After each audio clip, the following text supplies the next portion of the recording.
Kaya bang gayahin ni Jing ang Guanyin Bodhisattva ni Netero? Pag-usapan natin yan, mga idol. At ngayong araw nga mga idol, tatalakayin natin ang copy ability ng alamat na hunter. Dahil hanggang saan nga ba ang limitasyon ng kanyang panggagaya? Dahil pagdating nga sa copy ability, meron itong dalawang kategorya mga idol. At yan nga ang low category at high category. Dahil meron ng mga karakter sa anime na kayang manggaya ng kakayahan ng iba. Pero ang kaya lang nilang magaya yung mga may hinang kakayahan lang. At yung mga malalakas na kapangyarihan hindi nila kayang kopyahin.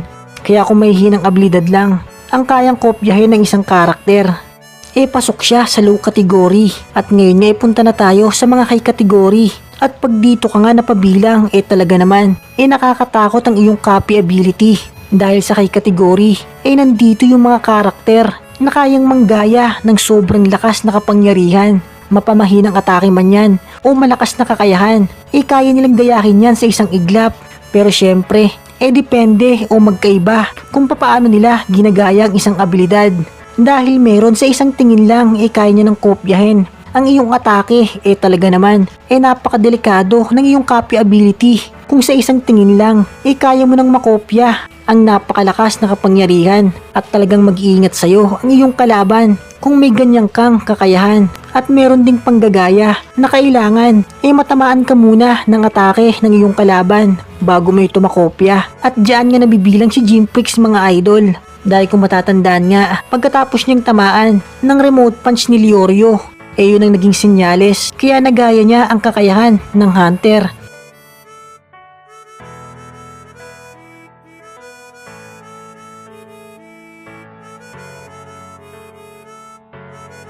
At ang matindi pa kay Jing mga idol, pagkatapos niyang makopya ang isang abilidad at pag siya na ang gumamit nito, talaga naman mas lalong lumalakas ang kinopya niyang Nen ability. At lumalakas nga ito ng doble o triple kumpara sa orihinal na kanyang ginayahan.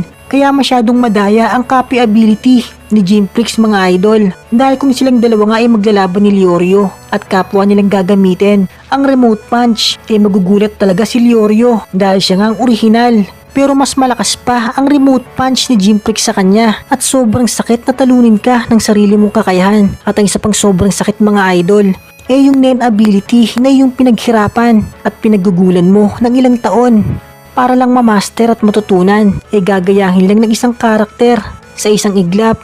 At yan din ang gagamitin sa'yo para talunin ka. Talaga naman mga idol, sobrang sakit niyan. Dahil ikaw nga ang naghirap pero ginaya lang ng iba nang walang kahirap-hirap. Kaya sobrang nakakatakot ang copy ability ni Jinprix mga idol. Dahil kung maaalala nyo, lahat ng pasikot-sikot sa kaalaman ni Leorio mabilis na pag-aralan ni Jing. Dahil kung matatandaan nyo nga, yung wave na kanyang ginamit sa Dark Continent Arc konektado sa kakayahang medikal ni Leorio. Pero hinubog ni Jing at mas pinalakas pa sa isang iglap. Talaga naman mga idol, sobrang tindi niyan. Dahil wala namang pinakitang spirit wave si Leorio. Pero dahil sa sobrang genius ni Jing, hinubog niya ang isang kaalaman at ginawang malakas na spirit wave. Kaya dito, merong matinding palaisipan mga idol. Dahil kahit ang isang abilidad pala na hindi niya naman nakita at hindi rin siya tinamaan nito dahil remote punch lang naman ang tumama sa kanya. Pero halos lahat ng kaalaman ni Leorio napunta na kay Jing sa isang iglap. Pero ang tanong nga dito mga idol, kung hanggang saan nga ba ang panggagaya ni Jing o may limitasyon nga ba ang kanyang copy ability? At ang pinakamalaking tanong naman dito mga idol, lahat nga ba ng kapangyarihan o Nen ability kayang gayahin ni Jing sa isang iglap kung siya ay matatamaan nito? At yan nga ang kailangan nating alamin ngayon mga idol. Dahil kung lahat kaya niyang gayahin malamang sa malamang kahit ang Bodhisattva ni Netero magagaya niya rin. Pero ngayon punta tayo sa sinabi ni Jing kay Pariston. Dahil dito nga tayo malilinawan lahat kung may limitasyon nga ba ang kanyang panggagaya. Dahil yung time nga na nakita ni Pariston ang remote punch ni Jing na ginaya niya kay Leorio, napasabi rito si Pariston na may ability pala si Jing na kayang manggaya ng abilidad ng iba. Ngunit mas nakakagulat ang sinabi ng alamat na hunter dito dahil ang kanyang panggagaya nga daw ay hindi isang Nen ability at ito nga daw ay isang normal na talento lamang na hindi niya pa ginagamitan ng Nen. Na halos parang pisikal na kakayahan mga idol. Kaya dyan talagang sobrang tindi ng alamat na hunter dahil ang kanyang tunay na nen ability hindi niya pa rin pinapakita hanggang ngayon. Kaya sobrang misteryoso ng kanyang tunay na kapangyarihan dahil panigurado na sobrang lakas niyan mga idol. At ngayon balik na tayo sa sinabi ni Jing tungkol sa kanyang panggagaya at nasabi niya nga rin na basta matamaan nga daw siya ng isang atake na gawa sa isang pisikal na kakayahan, doon nga daw niya makokopya ang isang abilidad. Pero sa sinabi nga ni Jing dyan mga idol, medyo magulo na dahil yung kanyang ginaya na remote punch, hindi naman ito pisikal na kakayahan.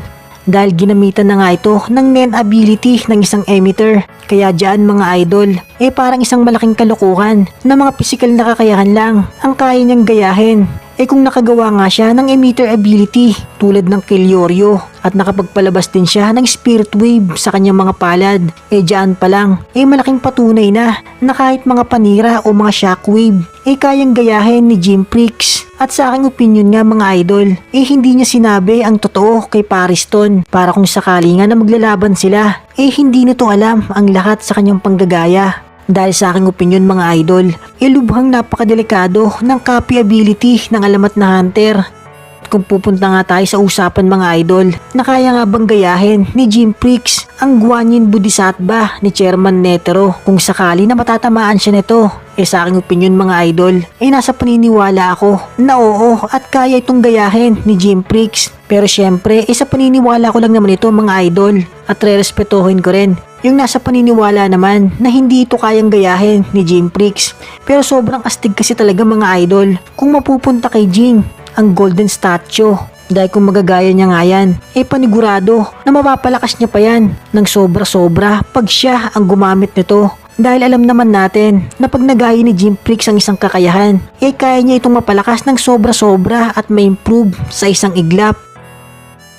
At hanggang dito na nga lang muna tayo mga idol. At kung kayo nga rin merong opinyon kung kaya nga bang gayahin ni Jing ang Guanyin Bodhisattva ni Netero, comment nyo na lang yan sa ating comment section para malaman din namin ang inyong mga opinyon. At sana huwag nyo kakalimutan mag-like mga idol dahil napakalaking tulong yan para sa ating channel. At kung may bago naman dyan, sana huwag mong kakalimutan mag-subscribe and click the bell icon para hindi ka nahuhuli sa mga latest uploads natin. Yun, salamat!